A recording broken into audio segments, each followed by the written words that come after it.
레이더 운영도 방해할 수 있습니다. 유럽 항공항법 안전기구는 풍력 발전기가 레이더 신호에 간섭을 일으키고 항공교통관제에 악영향을 끼칠 수 있다며 발전시설 금지구역 지정을 권고합니다. 노이즈의 거기 풍력 프로펠러가 합쳐져가지고 크게 나타날 수도 있고 노이즈권 안에 들어와서 안 보이거나 할 수가 있잖아요. 신공항을 짓는 건 국토교통부, 해상 풍력 발전기를 허가한 건 기후에너지환경부. 두 중앙부처 간 협의는 단 한 차례도 없었습니다.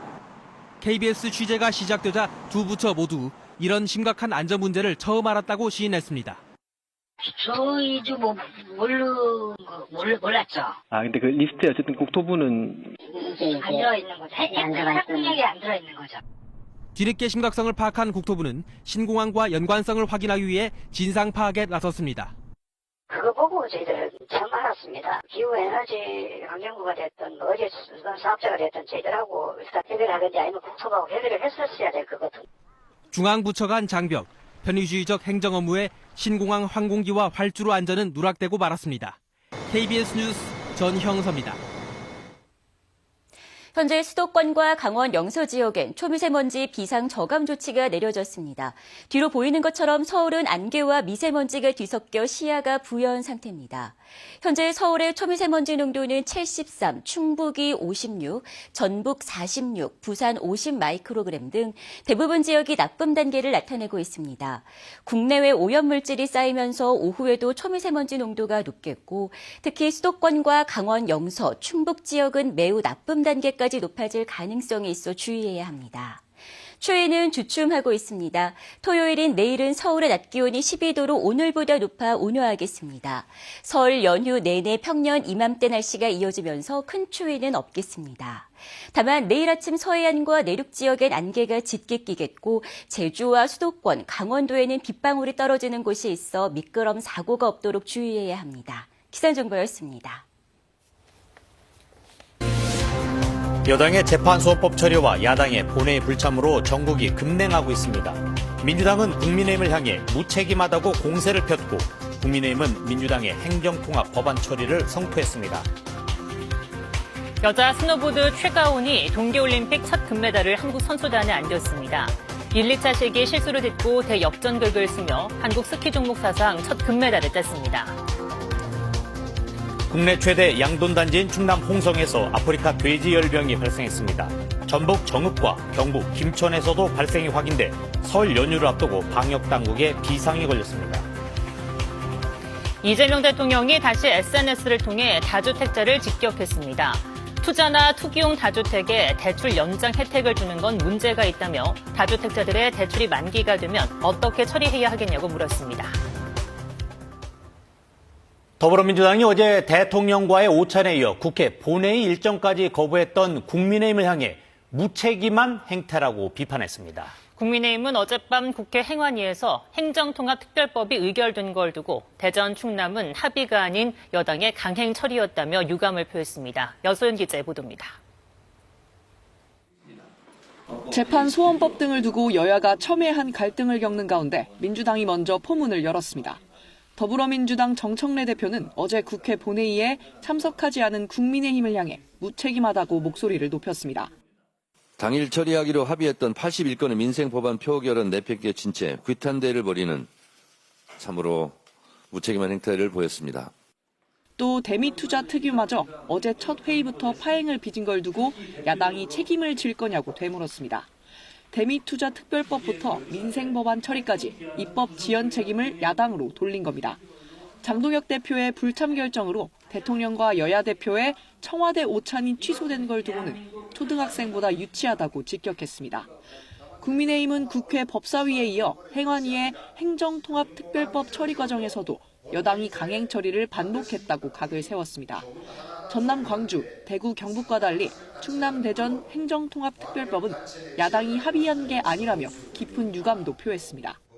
시도지사의 의견 수렴도 없는 상태에서 민주당은 도대체 누굴 위해서 누구 맘대로 강제 통합시킵니까? 다만 행정통합이 진행돼야 한다는 큰 틀에는 동의한다며 각 지역별 차별 해소, 정부 권한과 재정의 이양, 인센티브의 신속한 집행 등을 강조했습니다. 한편 여야 당 지도부는 설 연휴를 앞두고 귀성길 인사와 봉사활동 등 민심 잡기 행보도 이어갔습니다. KBS 뉴스 여소연입니다. 방탄소년단이 다음 달 광화문 공연에 이어서 6월에는 부산에서 공연을 열기로 하면서 벌써부터 이 기간 부산 지역의 숙박요금이 크게 올랐습니다.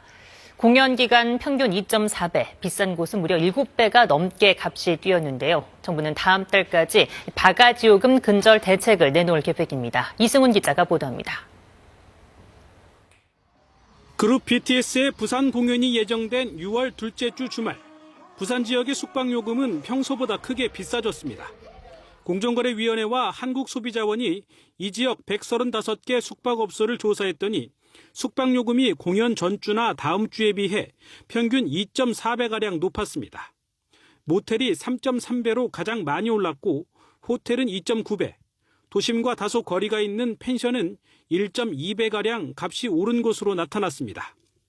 이런 바가지 요금은 공연 예정지와 가까울수록 더 심했는데 2022년 BTS 공연이 열렸던 부산 아시아드 주 경기장으로부터 5km 안에 있는 숙소의 요금 상승폭은 평균 3.5배에 달했습니다.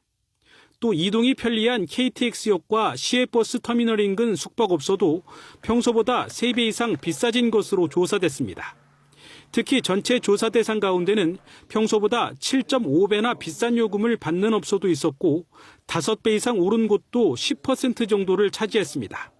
소비자 여러분들은 이와 같은 전반적인 요금 인상 경향 그리고 위치별 인상률 차이 등을 고려해서 숙소를 선택하는데 참고하셔서 판단하시기를 부탁드립니다. 정부는 시장 경제 질서와 국가 관광 경쟁력 유지를 위해 숙박업 등의 바가지 요금과 관련한 정부 합동 대응팀을 운영하고 있다고 설명했습니다.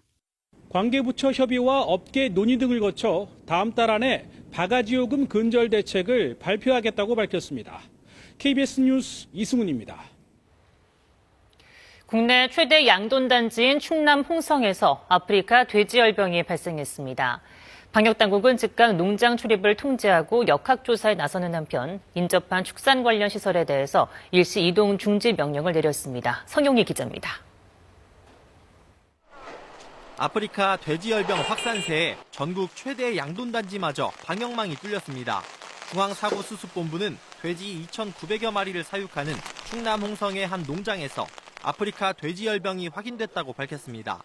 해당 농장에서 평소보다 폐사한 돼지가 늘자 농장주가 홍성군에 신고했고 정밀 검사 결과 6마리가 아프리카 돼지열병 양성으로 나타났습니다.